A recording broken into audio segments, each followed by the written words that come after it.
Sa lungsod na hindi natutulog, may tatlong lalaking halos hindi na rin pinapayagan ang sarili nilang matulog, sina Lambert, JR, at Junmar. Hindi sila pinanganak na may pangarap. Pinanganak sila na kailangang mabuhay. At sa mundong iyon, ang mabuhay ay hindi sapat. Kailangan mong lumaban. Araw-araw, bago pa sumikat ang araw, naroon na sila sa bake shop. Tahimik ang paligid, pero sa loob, maingay ang laban.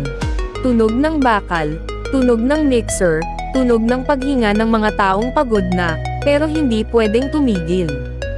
Si Lambert ang nauuna, palaging tahimik, pero bawat galaw may plano. Siya ang leader, hindi dahil siya ang pinili, kundi dahil siya ang tumayo ng walang reklamo. Sumusunod si JR, mahina ang boses, pero malakas ang puso. Siya yung tipong kahit siya na ang nahihirapan, uunahin pa rin ang iba. At syempre, si Junmar, ang hindi nauubusan ng salita. Pare, sabi niya isang araw habang nagmamasa, kung pwede lang ipasa ang pagod, ibibigay ko sa may-ari ng buhay ko. Napatingin si Lambert, sino yon? Sumagot si Junmar, hindi ko rin kilala, pero may atraso siya sa akin. Napangiti si JR kahit pagod. Siguro pare-pareho tayong may atraso sa kanya. Sa gitna ng hirap, may ilaw si Junmar, si Kring Kring. Hindi siya perpekto, hindi siya mayaman, pero siya yung tipo ng tao na kahit simpleng, kumain ka na ba, ramdam mo na may nagmamalasakit. Isang gabi, habang break nila, kausap ni Junmar si Kring Kring. Pagod ka na? Tanong niya. Hindi pa, guwapo pa ako sagot ni Junmar. Hindi nga, sagot ni Kring Kring. Okay, pagod na ako. Nagtawanan sila, pero sa likod ng tawa, pareho silang may takot. Takot na baka hindi sapat ang pagmamahal kapag dumating ang pinakamahirap na panahon. Lumipas ang mga buwan, at unti-unting nagbunga ang lahat. Dumami ang customer. Nakilala ang bake shop.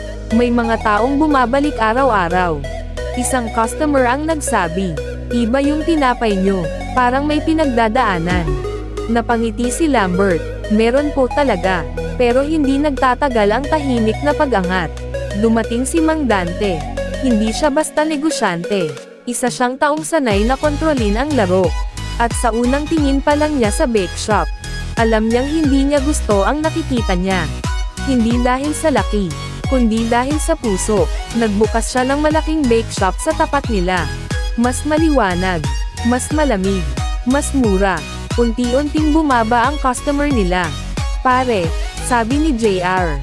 Parang ang bilis ng nangyayari. Sumagot si Lambert, hindi ito aksidente. At si Junmar, kahit seryoso ang sitwasyon. Pare, okay lang yan, hindi naman sila kasing pogi natin. Tahimik, tapos natawa si JR. Si Lambert, napailing. Pero habang lumalala ang sitwasyon, naramdaman na ang bigat. Nawala ang supplier nila. May mga chismis na kumalat. May mga araw na halos wala silang benta. At sa mga araw na iyon, kahit si Junmar, nahihirapan ng magpatawa. Isang gabi, habang magkausap sila ni Kring Kring. Parang ang layo mo na, sabi niya. Hindi, nandito lang ako, sagot ni Junmar. Pero parang wala ka na. Hindi siya nakasagot, kasi sa totoo lang, tama siya. At dumating ang gabi na tuluyang nagbago ang lahat. Tahimik, pagod sila, hanggang sa may naamoy sila. Sunog. Sa loob ng ilang segundo, kumalat ang apoy. Mabilis, malupit, walang awa. Pare, sigaw ni Junmar. Si JR, kahit nanginginig, tumulong pa rin. Si Lambert, diretso sa main switch. Pero kahit anong gawin nila, tinupok ng apoy ang lahat.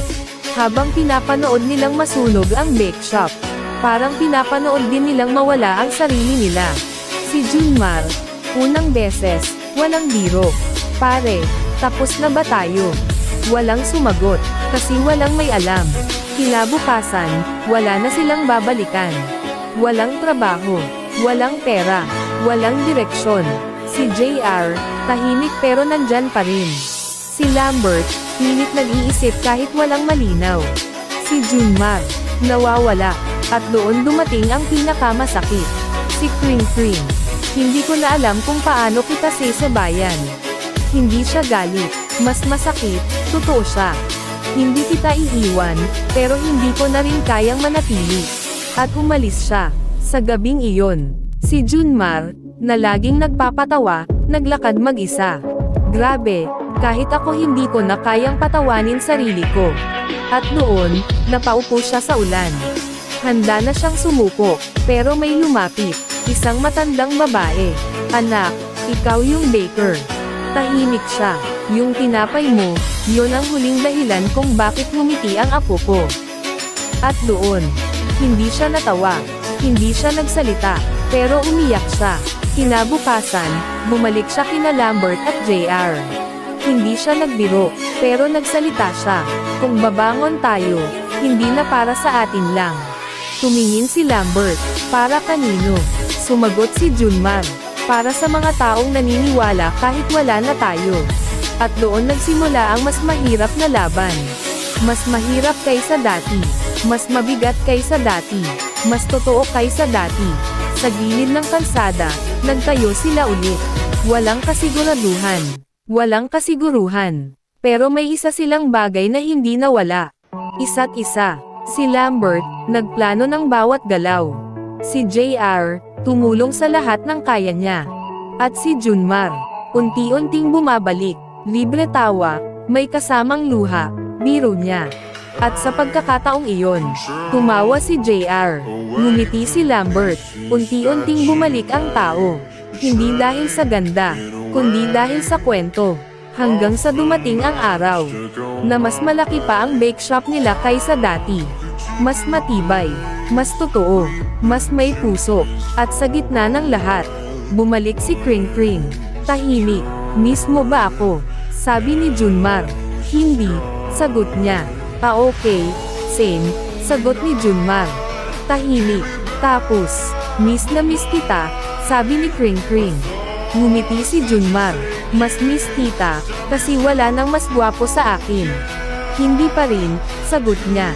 At nagtawanan sila. Pero this time, mas totoo. Sa huli, nakaupo silang tatlo.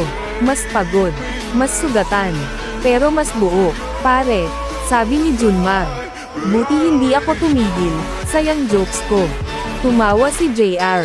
At si Lambert, ngumiti. Kapag dumating ka sa puntong wala ka nang natitira. At pinili mo pa ring bumangon. Hindi ka na simpleng tao. Ikaw na ang kwento na hindi makakalimutan.